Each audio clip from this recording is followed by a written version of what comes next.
জিলহজ মাসের 10 দিনের বড় দাম বলা হয়েছে।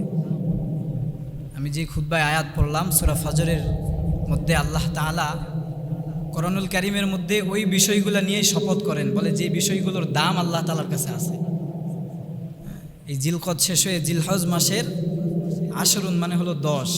আল্লাহ বলে যে ওয়ালায়ালিন আশর, 10 রাত্রির শপথ। মুফাসসিরিনে কেরাম বলে এই 10 রাত্র দ্বারা আল্লাহ তাআলা জিলহজ মাসের 10 তারিখকে বুঝাইছে, 1 থেকে নিয়ে 10 তারিখ পর্যন্ত বুঝাইছে। বলে এই 10 দিনের গুরুত্ব আল্লাহর কাছে অনেক বেশি। এবং আল্লাহ সূরা ফজরের প্রথম আয়াতে বললেন যে ওয়াল ফাজর, ফজরের শপথ করে আল্লাহ তাআলা বলে যে তাহলে ফজরেরও গুরুত্ব আছে। বলে ফজর কখন? বলে সুবহে সাদিক যখন উদিত হয় ওই সময়ের কসম করে আল্লাহ বলতেছে। মুসলিম শরীফের হাদিসের মধ্যে আছে যে মান সাল্লা সুবহা ফাহুয়া ফি জিম্মাতিল্লাহি তাআলা, যে ব্যক্তি ফজরের নামাজ পড়বে, মান সাল্লা সুবহা, যে সকালের নামাজটা পড়বে তো সারা দিনের জিম্মাদারি আল্লাহ তাআলা নিয়ে নেবে। বলে ওই ফজরের গুরুত্ব আল্লাহ তাআলার কাছে আছে, এজন্য আল্লাহ কোরআনের মধ্যে শপথ করছে। আল্লাহ বলে ওয়ালায়ালিন আশর, এবং আমি আল্লাহ আরো শপথ করে জানা দিলাম 10 রাত্রের দাম আমি আল্লাহ তাআলার কাছে আরো বহু গুণে বেশি। বুখারী শরীফের হাদিসের মাধ্যমে মদিনার নবীও জানা দিলেন, 969 নম্বর হাদিসের মাধ্যমে মদিনার নবী জানা দিলেন, বলে মানুষগুলো যেই দিনগুলোতে আমল করে ওই দিনগুলো যেমন শ্রেষ্ঠ আমি আল্লাহর কাছে, ওই সব দিনগুলোর চাইতে জিলহজ মাসের প্রথম 10 দিনের দাম আল্লাহর কাছে বহু গুণে বেশি। মদিনার নবী আরো জানা দিলেন, মুসনাদে বাজ্জার নামক কিতাবের মধ্যে আল্লাহ তাআলা নবীর মাধ্যমে এই জিলহজ মাসের প্রথম 10 দিনের গুরুত্ব জানা দিলেন। মুসনাদে বাজ্জার কিতাবের মধ্যে 1128 নম্বর হাদিসের মাধ্যমে মদিনার নবী জানা দিলেন, আফজালুল আইয়াম আইয়ামুল আশর ওয়া আশরি যিল হিজ্জা। মদিনার নবী বলে তোমাদের মানুষের কাছে দিনগুলোর মধ্য থেকে সবচাইতে শ্রেষ্ঠ দিন হলো আফজালুল আইয়াম, সর্বশ্রেষ্ঠ দিন হলো আইয়ামুল আশর। সর্বশ্রেষ্ঠ 10টা দিন আল্লাহ দিলেন। মদিনার নবী জানা দিলেন ওই 10 দিন হলো ইয়াউমুল আশরি যিল হিজ্জা। মুসনাদে বাজ্জার নামক কিতাবের মধ্যে মদিনার নবী জানা দিলেন আল্লাহ তাআলার কাছে সবচাইতে গুরুত্বপূর্ণ দিন হলো, বলে সব দিনগুলো সম্মানিত, এর মধ্যে আফজাল দিন হলো ইয়াউমুল যিল হিজ্জা, জিলহজ মাসের 10 দিন। ওই 10 দিনের দাম আল্লাহ তাআলার কাছে বহু গুণে বেশি। শুধু 10 দিনের দাম নয়, মদিনার নবী বললেন আল্লাহ তাআলা কোরআনে জানা দিছে, বলে আল্লাহ 4টা মাসকে বড় সম্মানিত করছে, 4টা মাসকে বড় দামি করছে। আল্লাহ বলে আরবাআতুন হুরুম, 4টা মাসের দাম আমি আল্লাহর কাছে বহু গুণে বেশি। বলে এই 4 মাসের মধ্যে আবার একটা মাস, বলে 4 মাসের মধ্যে আবার 1 মাসের দাম আল্লাহর কাছে বহু গুণে বেশি। ওই একটা মাস মদিনার নবী জানা দিলেন ওই 1 মাস হলো জিলহজ। আল্লাহ তাআলা 4 মাসকে সম্মানিত করছে, 4 মাসের মধ্যে আবার 1 মাসকে বড় দামি বানায় দিছে। বলে ওই 1 মাস হলো জিলহজ মাস, যেই জিলহজ, ওই জিলহজের 10ম তারিখে মুমিন বান্দারা রবের হুকুম পালনের জন্য কুরবানি করে। আল্লাহ নবীর মাধ্যমে জানা দিলেন 4 মাসকে আমি আল্লাহ সম্মানিত করলাম, 4 মাসের 1 মাসকে আরো বহু দামি বানিয়ে দিলাম। ওই 1 মাসের প্রথম 10 দিনকে আমি আল্লাহ বড় সম্মানিত করে দিলাম। ওই 1 মাসের 10 দিনের আবার জিলহজের 10ম তারিখকে আমি আল্লাহ বহু দামি বানিয়ে দিলাম। ওই কসম খায়া আল্লাহ কোরআনে বলে ওয়ালায়ালিন আশর, ওই 10ম রাত্রির শপথ, যেই 10 রাত্রি আমি আল্লাহ মানুষের জন্য উত্তম করে পাঠাইছি। মদিনার নবী বলে এই 10 তারিখ যখন মানুষের সামনে আসে, আবু দাউদের হাদিস 2437 নম্বর হাদিসের মধ্যে নবী বলে কানা রাসূলুল্লাহ সাল্লাল্লাহু আলাইহি ওয়াসাল্লাম ইয়াসুমু 9 যিলহিজ্জাহ।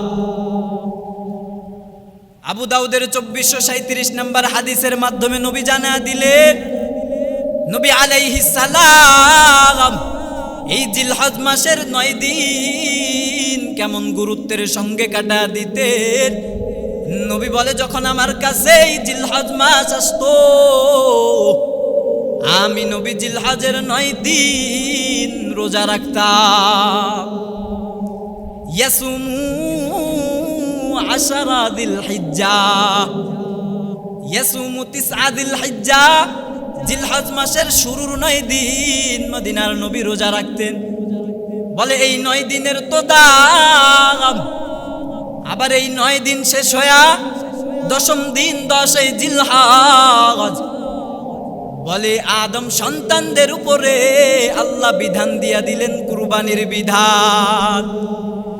আল্লাহ সূরা কাউসারের মধ্যে জানা দিলেন ফাসাল্লি লিরাব্বিকা ওয়ানহার, ফাসাল্লি লিরাব্বিকা, নামাজ পড়ো তোমার রবের জন্য, ওয়ানহার, এবং কুরবানিও করো তোমার রবের জন্য। এই কুরবানি কই থেকে আসলো? সূরা আল মায়েদার 27 নম্বর আয়াতের মাধ্যমে আল্লাহ জানা দিলেন নবীকে ওয়াতলু আলাইহিম নাবা আবনাই আদম বিল হক ইয ক্বাররাবা কুরবানান ফাতুকব্বিলা মিন আহাদিহিমা ওয়া লাম ইউতাকাব্বাল মিনাল আখার ক্বালা লাআকতুলান্নাক ক্বালা ইন্নামা ইয়াতাকাব্বালুল্লাহু মিনাল মুত্তাকিন। আল্লাহ তাআলা মদিনার নবীকে জানা দিলেন, ও নবী আপনি মানুষদের মাঝে বয়ান করেন। কি বয়ান করবে? বলে ওয়াতলু আলাইহিম নাবা আবনাইনি আদম বিল হক। আদম আলাইহিস সালাতু ওয়াস সালামের সন্তান হাবিল আর কাবিলের ঘটনা মানুষদের সামনে তেলাওয়াত করেন। ইয ক্বাররাবা কুরবানা ফাতুকব্বিলা মিন আহাদিহিমা, যখন তারা দুইজনে আমি আল্লাহর জন্য কুরবানি করলো, যখন আমি আল্লাহ তাদের একজনের কুরবানি কবুল করলাম, ওয়ালাম ইউতাকাব্বাল মিনাল আখার, অন্যজনের কুরবানি আমি আল্লাহ কবুল করি নাই, তো কাবিল তার ভাইকে বলে লাআকতুলান্নাক, অবশ্যই আমি তোমাকে হত্যা করব। আল্লাহ এবার ওই হাবিলের জবাব কোরআনে উঠা দিলেন। আল্লাহ হাবিলের জবাবটা কোরআনের মধ্যে এরকম ভাবে দেয়, বলে কুরবানি তো ওই মানুষগুলোর কবুল হয় যেই মানুষগুলোর দিলের ভেতরে আল্লাহর তাকওয়া থাকে, যেই মানুষগুলোর দিলের ভেতরে মানুষ দেখানো থাকে না। বলে আমলের মধ্যে রিয়া আন্নাস যদি থাকে সেই আমল কবুল হয় না। হাবিল তার ভাইকে জানা দিলেন ইন্নামা ইয়াতাকাব্বালুল্লাহু মিনাল মুত্তাকিন। হাবিল বলে নিঃসন্দেহে আল্লাহ তাআলা ওই মানুষগুলোর কুরবানি কবুল করে, বলে যাদের ভেতরে তাকওয়া আছে। তাকওয়াওয়ালা মানুষের বড়ই দাম। মদিনার নবী বলে ইত্তাকুল্লাহা হাইসুমা কুনতুম, তোমরা জমিনের যেই জায়গায় যাও ওই জায়গাতে আমি আল্লাহর ভয় নিয়ে চলো। আল মায়েদার 27 নম্বর আয়াতের মধ্যে তুলে ধরছে। আল্লাহ নবীকে বলে, নবী আতলু আলাইহিম নাবা আবনাই আদম বিল হক, আপনি আদম আলাইহিস সালাতু ওয়াস সালামের সন্তানদের মধ্য থেকে কে সত্যের উপরে আছে, যখন তারা দুইজনে কুরবানি করলো, ইদ কররাবা কুরবানান ফাতুকুব্বিলা মিন আহাদিহিমা, আহাদিহিমা মানে দুইজনের একজনের কুরবানি আমি আল্লাহ কবুল করলাম, ওয়ালাম ইউতাকাব্বাল মিনাল আখার, আরেকজনেরটা আমি আল্লাহ কবুল করি নাই। কারণ কি?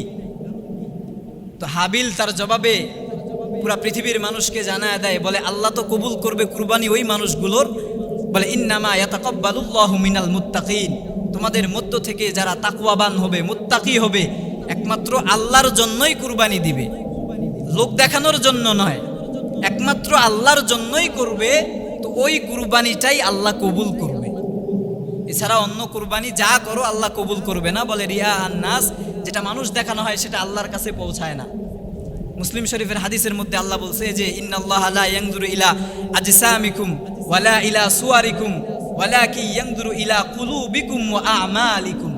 মদিনার নবী বলে যে সমস্ত আমলের ক্ষেত্রে আল্লাহ তাআলা মানুষের চেহারা দেখে না। ইন্নাল্লাহা লা ইয়ানজুরু ইলা আজসামিকুম, আল্লাহ তোমাদের চেহারা দেখে না, ওয়ালা ইলা সুওয়ারিকুম, তোমাদের গঠনাকৃতি দেখে না, তোমাদের মধ্যে কে কালো কে সাদা, কে লম্বা কে খাটো। বলে আল্লাহ চেহারাও দেখে না, আল্লাহ তার সৌন্দর্যও দেখে না, আল্লাহ বংশও দেখে না, আল্লাহ কিছুই দেখে না। তো কিছুই যদি না দেখে আমার আমলটা আল্লাহর কাছে কবুল হবে কিভাবে? নবী বলে দেখে তো আল্লাহ, আল্লাহ দেখে, ওয়ালাকিন ইয়ানজুরু ইলা কুলুবিকুম ওয়া আমালিকুম, আল্লাহ দেখে, তোমাদের বংশ দেখে না, চেহারা দেখে না, গঠনাকৃতি দেখে না, উঁচু নিচু দেখে না, আল্লাহ তোমাদের কলব আর তোমাদের আমলগুলো দেখে তোমাদের আমলগুলো আল্লাহর কাছে গ্রহণযোগ্যতা পায়। আল্লাহ কোরআনে এটাই বলতেছে যে ইন্নামা ইয়াতাকাব্বালুল্লাহু মিনাল মুত্তাকিন, যারা মুত্তাকি হবে তাদের পক্ষ থেকেই আল্লাহর কাছে কবুল হয়ে যাবে। এবার আসেন, আদম আলাইহিস সালাতু ওয়াস সালামের সময় যে হাবিল আর কাবিল কুরবানি দিল, এটা কিসের প্রেক্ষিতে? আল্লাহ কোরআনের মধ্যে পুরা ঘটনা তুলে ধরছে সূরা আল মায়েদার মধ্যে। বলে আমাদের এই নবীর যুগে হযরত মুহাম্মদ সাল্লাল্লাহু আলাইহি ওয়াসাল্লাম, আমাদের শরিয়া বলে যে একই মায়ের পেট থেকে যখন কোনো ছেলে আর মেয়ে বের হবে তারা আপন ভাই বোন হয়ে যায় না? হ্যাঁ, আপন ভাই বোন হয়। বলে একই মায়ের পেট থেকে বের হলে আমাদের শরিয়া বলে যে তাকে বিবাহ করা যাবে না, বিবাহ করা হারাম। কিন্তু আদম আলাইহিস সালাতু ওয়াস সালামের শরিয়ায় আল্লাহ বিধান দিয়েছিলেন, ওই সময় মানুষ তো ছিল তারা দুইজন, আদম আর হাওয়া আলাইহিস সালাম। ওই সময়ের শরীয়তের বিধান ছিল অন্যরকম। বলে কেমন বিধান? বলে ওই সময় একসাথে দুইটা বাচ্চা জন্ম নিত, একটা ছেলে একটা মেয়ে।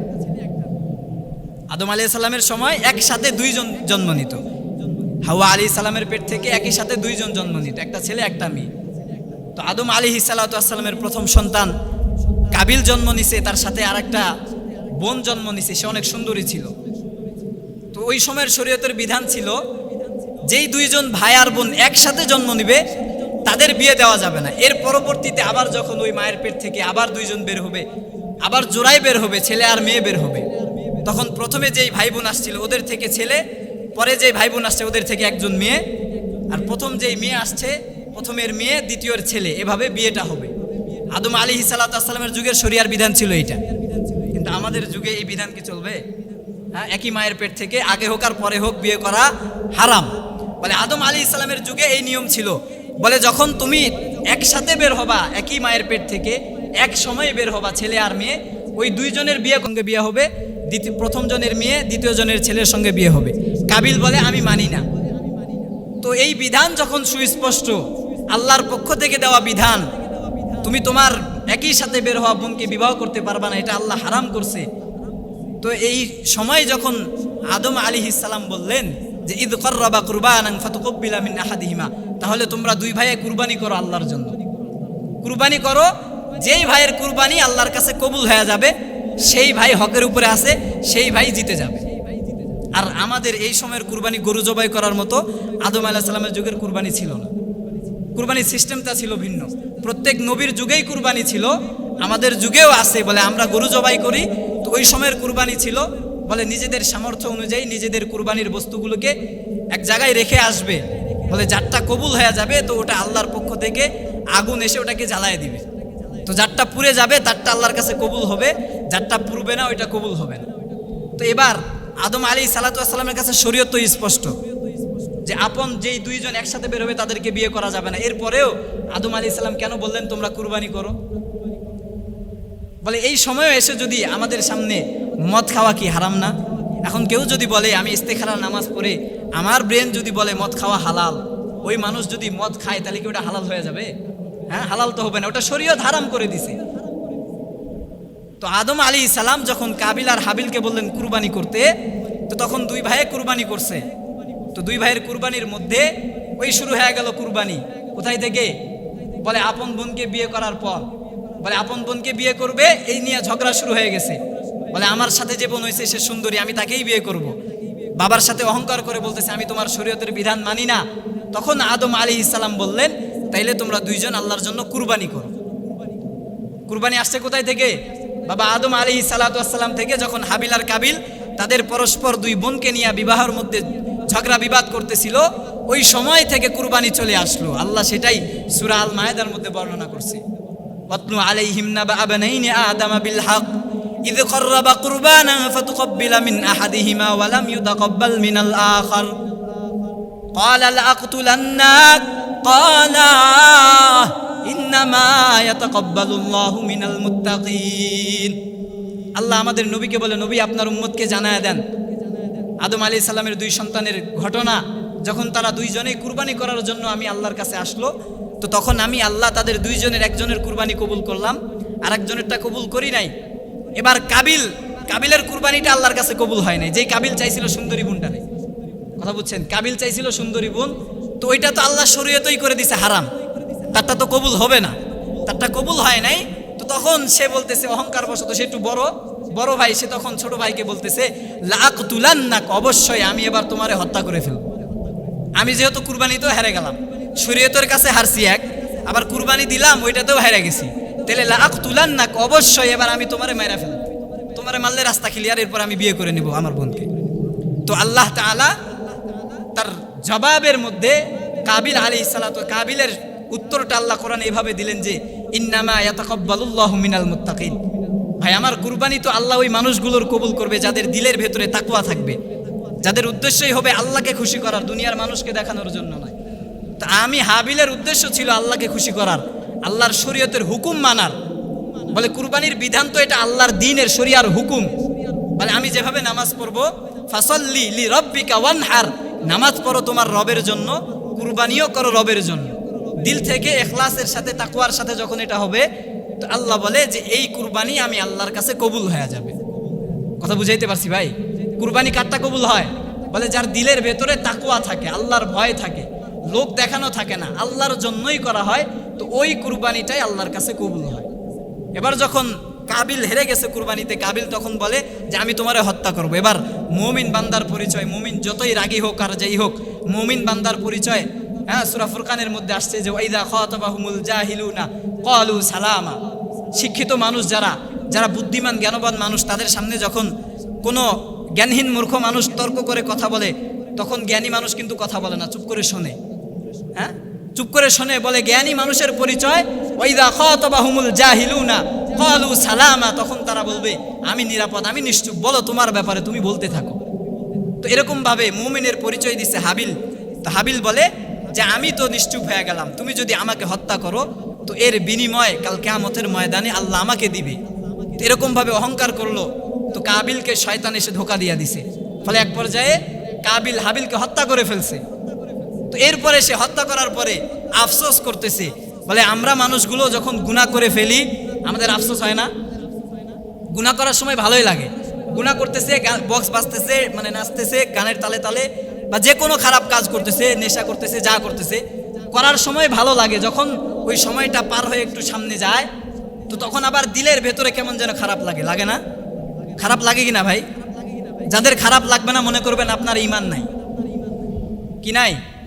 যে মানুষটার খারাপ কাজ করার পরে দিলের ভেতরে এতটুকু পরিমাণ আঘাত লাগে না যে আমি এটা কি করলাম, আসলে আমার দ্বারা তো উচিত হয় নাই, আমি তো মুসলমান। একটা খারাপ কাজ করার পরে যার এই অনুশোচনা আসবে না যে আমি এটা কি করলাম, এটা তো আমার দ্বারা ভালো হয় নাই, আমি তো মুসলমান। বলে যার ভেতরে এই অনুশোচনা আসবে না, অনুশোচনা না আসার ফলে সে ব্যক্তি মুমিন থাকে না। বলে যার ভেতরে অনুশোচনা আসবে, খারাপ একটা কাজ করে ফেলছে, কাউকে হত্যা করে ফেলছে, বক্স বাজতেছিল, গানের তালে তালে নাচছে, নেশা করছে, তো এর পরে ফারেক হওয়ার পরে তার নিজের ভেতরে একটা অনুশোচনা আসছে, আমি কি করলাম, এটা তো আমার দ্বারা ঠিক হয় নাই। নবী বললে ফাংতা মুমিন, তখনই তুমি মুমিন হয়ে যাবা। বলে ঈমানের ছিটে ফোঁটা তোমার ভেতরে আছে বলেই এই খারাপ কাজটা তোমার বিবেকে নাড়া দিছে। আর যেই মানুষের খারাপ কাজ করার পরেও বিবেকে নাড়া দিবে না, বুঝবেন আপনার ঈমান নাই হয়ে গেছে নবীর ভাষায়। এবার আসেন, যে মানুষগুলা দিনের পরে দিন নামাজ পড়ে না, এটা ভালো কাজ না খারাপ কাজ? ভাই একটু কথা বলেন, নামাজ পড়ে না এটা ভালো কাজ না খারাপ কাজ? খারাপ কাজ। এবার যেই মানুষটা দিনের পরে দিন নামাজ পড়তেছে না, নামাজ না পড়ার কারণে তার দিলের ভেতরে এতটুকু আঘাত আসে না, সে শুধু প্রত্যেক জুমাবার মসজিদে আসে, অন্য দিন মসজিদে আসেই না, তো ওই মানুষটা দিলে কোনো ব্যথা নাই, সে দিনের পরে দিন চলতেছে, খায় দায় ঘুমায়, টাকা কামাই করে, তো দিন এভাবে চলে যাচ্ছে, তার দিলে একদিনও আঘাত আসলো না, যে তার বিবেকটা একদিনও বাধা দিল না, আমি তো দিনের পরে দিন 5 ওয়াক্ত নামাজ পড়ি না, আমি কতদিন আল্লাহর হুকুম অমান্য করে চলতেছি, কোন দিন জানি আল্লাহর পক্ষ থেকে আমার মালাকুল মউত চলে আসবে, মরণের চিঠি চলে আসবে, চলে যাওয়া লাগবে, এই অনুশোচনা যার ভিতরে আসবে না, নবীর হাদিস অনুযায়ী ওই ব্যক্তি মুমিন থাকে? কথা বলেন, যেটা বুঝাইলাম, খারাপ কাজ করার পরে যদি অনুশোচনাই না আসে তাইলে সে মুমিন না। খারাপ কাজ করার পরে যদি অনুশোচনা আসে, নবী বলে ফাংতা মুমিন, তাইলেই তুমি পরিপূর্ণ মুমিন হইবা। কথা বুঝাইতে পারলাম ভাই? তাহলে এখন আমরা একটু ভাবি তো, আমরা নিজেরাই ভাবি, জুমার নামাজ ছাড়া যারা নামাজ পড়ি না, দিনের পরে দিন 5 ওয়াক্ত নামাজ পড়তেছি না, আমার ভেতরে যদি অনুশোচনা না আসে, একটুও খারাপ না লাগে, খোদার কসম নবী বলে তাইলে তুমি মুমিন না, তাইলে তুমি মুমিন না। আর যদি একটুও খারাপ লাগে, আরে আমি কি করতেছি, আসলে তো হুজুর যা বললো ঠিকই তো, আমার তো উচিত হচ্ছে না, আমি তো মুসলমান, আল্লাহর সামনে দাঁড়ায় হিসাব দেওয়া লাগবে, তো আমি কি হিসাব দিব, এই অনুশোচনাটাও যদি কারো ভিতরে আসে, তাইলে সে পরিপূর্ণ মুমিন হয়ে যাবে। এবার আসেন, যে হাবিল আর কাবিলের কথা বলতেছিলাম, ওখানে কাবিলের ভেতরে অনুশোচনা আসছিল, তো কাবিল যখন হত্যা করে ফেলছে, তো তখন সে অনুশোচনায় ভুগতেছে, তো আমি আমার ভাইকে হত্যা করে ফেললাম, আমি আল্লাহর সামনে দাঁড়াবো কি করে, আল্লাহর সামনে হিসাব দিব কি করে, গুনাহ করে ফেলছে, এখন অনুশোচনা হচ্ছে। তো এরপরে পৃথিবীর শুরু লগ্নের হত্যা, বলে ওই হত্যার তো কোনো কবরও খনন হয় নাই, তার ভাইকে মাটির নিচে দিবে কিভাবে? আল্লাহ কোরআনের মধ্যে বলছে, তখন একটা কাককে আর একটা মৃত কাককে পাঠিয়ে দিলেন তার সামনে। সৃষ্টির শ্রেষ্ঠ মাখলুকাতকে শিখাচ্ছে কবর দেওয়া কাকে দিয়া? একটা জীবিত একটা মৃত কাককে দিয়া।